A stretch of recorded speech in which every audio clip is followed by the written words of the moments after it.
ஜெயா தொலைக்காட்சி நேயர்கள் அனைவருக்கும் அன்பான வணக்கம். குருவே சரணம் நிகழ்ச்சியில் தற்போது நாம் தரிசித்து கொண்டிருக்கிற மகான் பின்னவாசல் பெரியவா.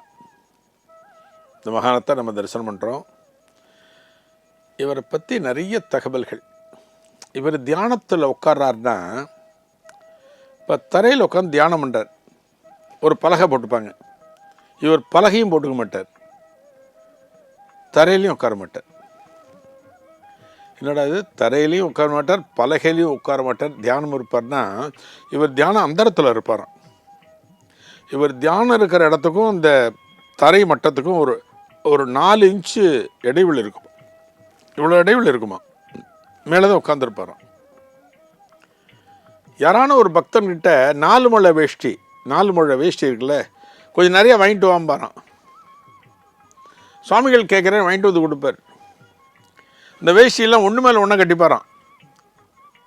ஒரு வேஷ்டி கட்டிக்க மாட்டார், ஒன்று கட்டிட்டு அது மேலே இன்னொரு புது வேஷ்டி, இன்னொரு புது வேஷ்டி அப்படி கட்டிப்பாரான் சுவாமிகள். அப்படியே நடந்து அந்த பின்னவாசலில் வயல்வெளி பக்கமாக போவாராம். இந்த வயலில் விவசாயிகள் இருக்காங்க இல்லையா, விவசாயிகள் அந்த அவர்களுடைய ஏழ்மையை பார்த்துட்டு ஒரு வேஷ்டியாக கட்டி ஒவ்வொரு விவசாயிகிட்ட கொடுத்து கட்டிக்கோ அப்படிம்பாராம். வஸ்திரம் கிடைக்கிறது பெரிய விஷயம், சுவாமிகள் அணிந்து கொடுக்குற வஸ்திரம்னா அதுக்கு எவ்வளவு சிறப்பு பாருங்க. இதுபோல் நிறைய பண்ணுவேன். இப்போ இவரோட சமாதி நிலையை நம்ம பார்க்கலாம். 48 அந்த சந்தர்ப்பம் வந்ததுன்னு சொன்னேன். இந்த குருவே சரணம் நிகழ்ச்சியில் ஆண்டவன் பிச்சை அப்படின்னு ஒரு பெண்மணியை பற்றி நம்ம பார்த்துருக்கோம். நம்ம பேர் மரகதவல்லின்னு பேர். அந்த அம்மா ஒரு மகான். அந்த அம்மா எப்படின்னா நிறைய ட்ராவல் பண்ணுவாங்க.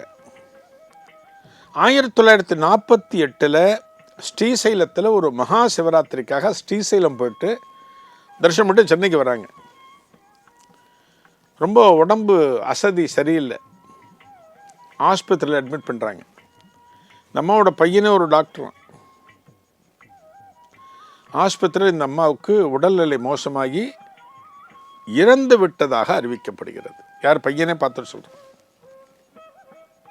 இறந்து போயிட்டாங்க. ஒரு மோசமான கண்டிஷன், இறந்து போயிட்டாங்க. அதே நேரத்தில் பின்னவாசல் பெரியவா சமாதியில் இருக்கார் இல்லையா, அவர்கிட்ட சதாசிவ பிரம்மேந்திர சொல்கிறார், நீ அடுத்து ஒரு உடலுக்குள்ள புகுந்துக்கணும்னு சொன்னேன் இல்லையா, அந்த உடல் இந்த இடத்துல இருக்கு, உடனே போ அப்படிங்கிறார்.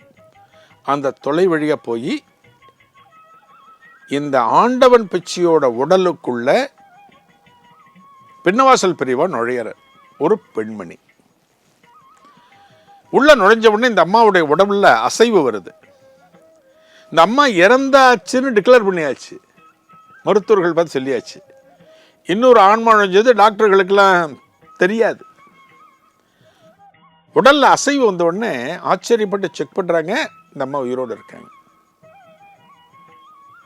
ஆக பின்னவாசல் பெரியவா தனது மனைவி கொடுத்த ஒரு சாபத்தை அனுபவித்து கரைக்க வேண்டும் என்பதற்காக குருநாதரான நெரூர் சதாசிவ பிரம்மேந்திரர் சொன்னதன்படி இந்த ஆண்டவன் பிச்சை என்கிற மரகதவல்லி அம்மாவோட உள்ள போற.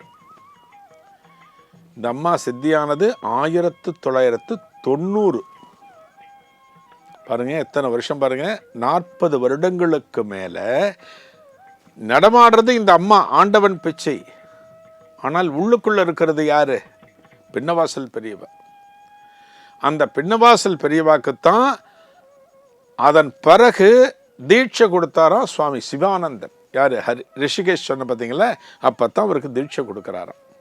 ஏன்னா இப்ப தீட்சை கொடுக்கறது ஆண்டவன் பிச்சைக்கு இல்லை, அந்த அம்மா இறந்து போயாச்சு. இப்ப அலைகிற இந்த உடல் யாருடையது, பின்னவாசல் பெரியவா. அதாவது கடவுள் கொடுத்த அந்த எதுவாக இருந்தாலும் ஒரு சாபமா வரமா நாம அனுபவிச்சுத்தான் கரையேற முடியும் என்பது பின்னவாசல் பெரியவா கதையிலிருந்து உணர்ந்து கொள்ள முடிகிறது. இந்த மகானுடைய ஆசைகள் அனைவருக்கும் கிடைக்க வேண்டும் என்று பிரார்த்தித்துக் கொள்கிறேன். நாளைய குருவே சரணத்தில் நம்ம தரிசனம் பண்ண போகிற மகான் ஒரு பண்டரிபுரத்து மகான். அவருடைய பெயர் கிரிதர லால்னு பேரு. நாளை இந்த மகானை தரிசிக்கலாம். நன்றி, வணக்கம்.